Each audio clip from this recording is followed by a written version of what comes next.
Hello friends, क्या आप लोग जानना चाहते हैं कि कॉरपोरेशन क्या है और अपने पैसे पर टैक्स देने से कैसे बचा जाए? तो इस वीडियो को बिना स्किप किए एंड तक जरूर देखें। हेलो दोस्तों, स्वागत करता हूं मैं आप सभी का मेरे इस यूट्यूब चैनल में। और आज मैं इस वीडियो में रिच डैड पुअर डैड के अध्याय 5 के बारे में बताऊंगा, जिसमें रॉबर्ट कियोसाकी अपने अमीर पिता से 5वां सबक सीखते हैं, टैक्स का इतिहास और कॉरपोरेशन की ताकत। इस अध्याय में एक कहानी है जिसे मैं आपको आसान शब्दों में सुनाने जा रहा हूँ। यह कहानी है रॉबिन हुड और उसके टीम की, जो अमीरों से उनका पैसा लूटते थे और गरीबों में बांट दिया करते थे। गरीबों की नज़र में रॉबिन हुड एक हीरो बन गया था, परंतु अमीरों की नज़र में यह एक बदमाश था।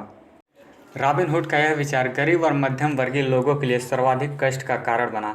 क्या आप लोग जानना चाहते हैं कि? चलिए मैं आपको बताता हूँ। रॉबिन हुड के बाद लोगों ने यह कहना शुरू कर दिया कि अमीरों से टैक्स के रूप में ज़्यादा पैसा वसूलना चाहिए और उसे गरीबों में बांट देना चाहिए।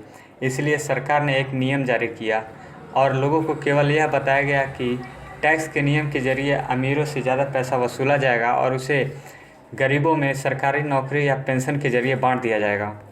इसी कारण से गरीब और मध्यम वर्गीय लोगों ने इस नियम के लिए ज़्यादा वोट दिए, परंतु ऐसा कुछ भी नहीं हुआ।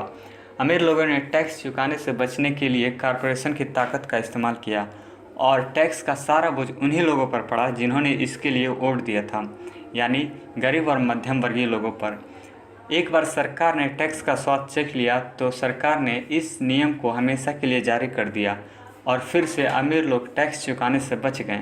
अब आप लोगों के मन में यह सवाल होगा कि आखिरकार यह कॉरपोरेशन होता क्या है जिसके कारण अमीर लोग टैक्स देने से बच गए। तो मैं आप लोगों को बता दूं कि कॉरपोरेशन कोई बड़ी इमारत नहीं होती।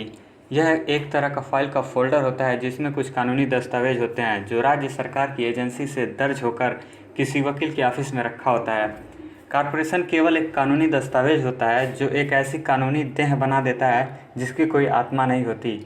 और कॉरपोरेशन का एक फ़ायदा यह भी है कि आप टैक्स चुकाने से पहले अपने पैसे को खर्च कर सकते हैं। इसी कारण से अमीर लोग पहले खर्च करते हैं और उसके बाद जो बचता है उस पर टैक्स देते हैं, परंतु गरीब लोग पहले टैक्स देते हैं और फिर जो बचता है उसमें अपना खर्च चलाते हैं। रॉबर्ट कियोसाकी यह बताते हैं कि आपके पास पैसे की ताकत और कानून की समझ ज़रूर होनी चाहिए और इस बात की भी समझ होनी चाहिए कि सिस्टम कैसे काम करता है। अगर आप ये सब नहीं जानते हैं तो आपको आसानी से डराया जा सकता है, और अगर आप यह सब जानते हैं तो आपको इन सब से बचने का मौका मिल जाता है। इसीलिए रॉबर्ट कियोसाकी के अमीर पिता वकीलों और अकाउंटेंट को ज़्यादा वेतन देते थे और वकीलों को वेतन देना सरकार को टैक्स देने से सस्ता पड़ता था। रॉबर्ट कियोसाकी अपने लेक्चर के द्वारा लोगों को यह बताते थे कि फाइनेंशियल IQ यानी वित्तीय शिक्षा विशेषज्ञता के 4 बड़े क्षेत्रों से आने वाले ज्ञान से होता है। पहला अकाउंटिंग, दूसरा निवेश, तीसरा बाजार की समझ और चौथा कानून। अब बात करते हैं नंबर 1 की, अकाउंटिंग। रॉबर्ट कियोसाकी इसे फाइनेंशियल साक्षरता भी कहते हैं। अब आप लोगों के मन में यह सवाल होगा कि फाइनेंशियल साक्षरता किसे कहते हैं। फाइनेंशियल साक्षरता वह योग्यता है जिसके सहारे फाइनेंशियल स्टेटमेंट को पढ़ा या समझा जा सकता है। इस योग्यता के सहारे आप किसी भी व्यवसाय की कमजोरियों और मजबूतियों को पहचान सकते हैं। नंबर 2 है निवेश। इस अध्याय में निवेश के बारे में ज़्यादा कुछ नहीं बताया गया है। रॉबर्ट कियोसाकी निवेश को पैसे से पैसे बनाने का विज्ञान भी कहते हैं। और नंबर 3 है बाजार की समझ। रॉबर्ट कियोसाकी इसे मांग और पूर्ति का विज्ञान भी कहते हैं। 1996 में क्रिसमस के दौरान एल्मो डॉल बच्चों में खूब प्रचारित था। सभी बच्चे एल्मो डॉल को खरीदना चाहते थे और उन्होंने अपने क्रिसमस की सूची में एल्मो डॉल को सबसे ऊपर रखा था। परंतु क्रिसमस के लिए विज्ञापन करने के बाद यह बाजार से बिल्कुल गायब हो गया। एल्मो डॉल की मांग बहुत थी परंतु पूर्ति बिल्कुल भी नहीं थी, इसलिए दूसरे दुकानदारों और डॉल बनाने वाले कंपनियों ने इसमें अपना फ़ायदा देखा और मजबूरन सभी माता पिता को अपने बच्चे के लिए दूसरे खिलौने खरीदने पड़े। इसके बाद नंबर 4 है कानून, जिसमें बताया गया है कि अकाउंटिंग, निवेश और बाजार की समझ के सहारे कॉरपोरेशन का प्रयोग विस्फोटक वृद्धि प्रदान करता है। कोई भी आदमी जिसके पास कॉरपोरेशन द्वारा दिए जाने वाले टैक्स फ़ायदों और सुरक्षा का ज्ञान हो, वह तेज़ी से तरक्की कर सकता है और अमीर बन सकता है। इस अध्याय में 2 बातें और बताई गई हैं। पहला है टैक्स लाभ और दूसरा कानूनी मुकदमों से सुरक्षा। अब हम बात करते हैं टैक्स लाभ की। एक कॉरपोरेशन कई ऐसी चीज़ें कर सकता है जो एक आम आदमी कभी नहीं कर सकता।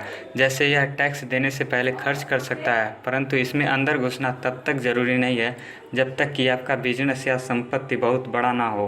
और दूसरा है कानूनी मुकदमों से सुरक्षा। हम एक कानूनी समाज में रह रहे हैं और हर आदमी आपसे फ़ायदा चाहता है। अमीर आदमी अपनी ज़्यादातर संपत्ति को छुपाने के लिए कॉरपोरेशन या ट्रस्ट का सहारा लेते हैं। जब भी कोई अमीर आदमी पर दावा ठोकता है तो उससे पता चलता है कि वह कानूनी कवच से घिरा है। दरअसल उस अमीर आदमी के पास कोई संपत्ति है ही नहीं। अमीर आदमी हर चीज़ पर नियंत्रण रखते हैं परंतु किसी के मालिक नहीं होते, और गरीब आदमी हर चीज़ के मालिक बनने की कोशिश करते हैं। इसलिए जब भी कोई उन पर दावा ठोकता है तो वे पकड़े जाते हैं और अपनी संपत्ति या पैसे को खो देते हैं। इस अध्याय के अंत में संक्षेप में बताया गया है कि अमीर लोग पहले कमाते हैं, फिर खर्च करते हैं, उसके बाद जो बचता है उस पर टैक्स देते हैं। वहीं दूसरी ओर गरीब लोग पहले कमाते हैं, फिर टैक्स देते हैं और उसके बाद जो बचता है उसमें अपना खर्च चलाते हैं। इस वीडियो में इतना ही। वीडियो को पूरा देखने के लिए आप सभी को मेरी तरफ से दिल से धन्यवाद। मिलते हैं आप सभी से नेक्स्ट वीडियो में एक नए सबक के साथ। तब तक के लिए गुड बाय।